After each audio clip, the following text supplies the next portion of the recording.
একদা একটা বিড়াল সৌদি আরবের পোশাক পরে নিজেকে আয়নায় দেখে খুব খুশি হয় এবং মনে মনে ভাবে যে তাকে দেখতে খুব সুন্দর লাগছে। এরপর তারা দুজন মিলে রান্না করে একসঙ্গে খায়। কিছুক্ষণ পর বিড়ালটা বই পড়ে আর তার স্ত্রীর সাথে গল্প করে।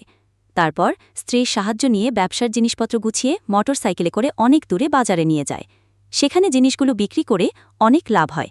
তারপর বাসার জন্য বাজারও করে নিয়ে আসে। ভালো লাভ হওয়ায় বিড়ালটা খুব আনন্দিত হয় এবং তার স্ত্রীকে নিয়ে মার্কেটে যায়।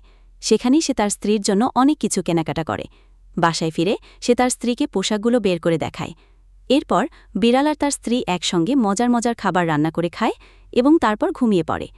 অন্য একদিন বিড়ালের বাসায় মেহমান আসলে সে তাদের স্বাগত জানিয়ে বাসায় নিয়ে যায়।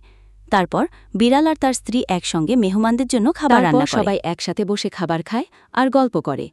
এরপর বিড়ালটা নৌকা নিয়ে মেহমানদের জন্য মাছ ধরে আনে এবং মেহমানদের সাথে বসে বই পড়ে। মেহমানরা চলে যাওয়ার পর সে মাছ রান্না করে পেট পুড়ে খেয়ে ঘুমিয়ে পড়ে। পরের দিন সকালে তার স্ত্রী ডাইনিং টেবিল ওংরা দেখে রেগে যায়।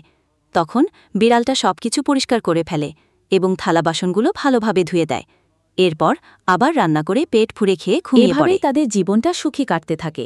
বাজার করা আর মজার মজার খাবার রান্না করা ছাড়া তাদের আর কোনো কাজ ছিল না। তারা একে অপরকে সাহায্য সহযোগিতা করত, তাই তাদের সংসারে সুখ শান্তির কোনো অভাব ছিল না। এভাবেই তাদের জীবনটা সুখী কাটতে থাকে।